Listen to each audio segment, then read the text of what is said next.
साथियों नमस्कार। आज बात करेंगे गाय में डिस्टोसिया की।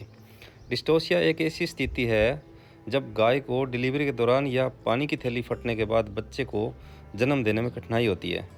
यह जन्म बछड़े के आकार या स्थिति या गाय को जोर लगाने की शक्तियों में असामान्यताओं के कारण हो सकता है। डिस्टोसिया गाय और बछड़े दोनों को भी नेगेटिव रूप से प्रभावित करता है। तो सबसे पहले तो गाय को पर वेजाइनल चेक कर लेते हैं कि बच्चे की स्थिति क्या है।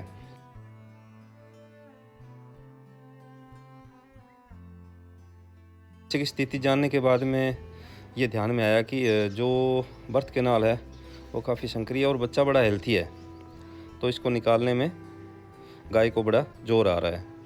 तो लुब्रिकेंट के रूप में मस्टर्ड ऑयल यूज़ करते हैं और बड़े ही सावधानी से सबसे पहले आप देख रहे हैं कि दोनों जो आगे वाले खुर हैं वो बाहर निकाले जा चुके हैं। कई बार क्या होता है कि पानी की थैली टूटने के बाद में जो भी कम समय के अंदर बछड़ा पैदा नहीं होता, यह बड़ी एक असामान्य स्थिति बन जाती है। तो अगर बछड़ा पैदा नहीं हो रहा है पानी की थैली टूटने के बाद में भी, और गाय जो है वेजाइना से पानी वगैरह डाल रही है, तो इस तरह के अगर लक्षण हैं तो तुरंत पशु चिकित्सक को बुला लेना चाहिए।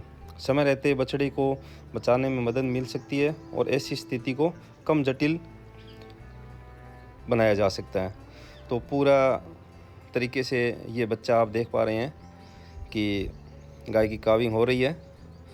बच्चे को पुल करने में एक ध्यान देने वाली बात यह है कि मतलब झटका नहीं मारना चाहिए, क्योंकि इसमें जेनाइटल ऑर्गन में किसी प्रकार का नुकसान हो सकता है, गाय बांझ हो सकती है और गाय की जान भी जा सकती है या बच्चे के भी जान को खतरा हो सकता है। तो जैसे ही गाय थोड़ा जोर करे तो बच्चे को थोड़ा थोड़ा पुल करते रहना चाहिए। ऐसा करने से देखो डिलीवरी हो जाती है। डिलीवरी होने के तुरंत बाद एक ध्यान देने वाली बात यह है कि गाय को तुरंत खड़ा कर देना चाहिए, क्योंकि कई बार देखने में आया है कि गाय बैठी हुई पोजीशन में रहती है तो बच्चे के साथ ही उसकी बच्चादानी बाहर निकल जाती है। तो ऐसी स्थिति को प्रोलैप्स ऑफ यूट्रस कहते हैं। ये किसी अन्य वीडियो में बात करेंगे। और बच्चे को थोड़ी देर उल्टा लटका के रखना चाहिए, क्योंकि हो सकता है उसके फेफड़ों में अगर पानी भर गया तो वो निकल जाएगा। उसके बाद में बच्चा गाय के आगे रख देना चाहिए, क्योंकि गाय अगर बच्चे को अपना लेती है तो बच्चे और गाय दोनों के लिए ये अच्छी बात है। डिस्टोसिया में एक कुछ ऐसी चीज़ें हैं जो अपने को ध्यान रखना चाहिए। जैसे कई बार तो गाय की मदद की एक व्यक्ति की ज़रूरत होती है, कई बार 2 से अधिक व्यक्तियों की ज़रूरत भी पड़ती है। जैसे जैसे बछड़े का वज़न जो है जन्म से पहले बच्चादानी में बढ़ता जाता है और डिस्टोसिया का खतरा भी बढ़ता है। नर बछड़ों में मादा की तुलना में डिस्टोसिया होने की संभावना अधिक होती है, या 2 वर्ष से जो कम कई बार बछड़ियाँ जो प्रथम बार काविंग होती है उनमें डिस्टोसिया की संभावना बढ़ जाती है।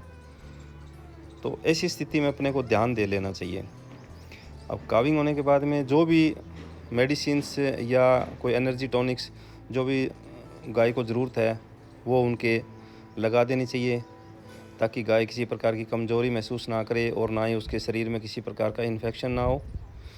अगर इस तरह की अपने सावधानी बरतते हैं तो डेयरी सेक्टर में या डिस्टोसिया की जो समस्या आती है उससे अपने समय रहते उस समस्या से अपने निजात पा सकते हैं। तो इसमें ध्यान ये रखें कि अगर आपको इस समस्या के बारे में किसी प्रकार का कोई अनुभव नहीं है तो आपको ऐसा नहीं करना चाहिए, किसी पशु चिकित्सक को बुला लेना चाहिए। जानकारी अच्छी लगे तो ज़्यादा से ज़्यादा शेयर करें। धन्यवाद।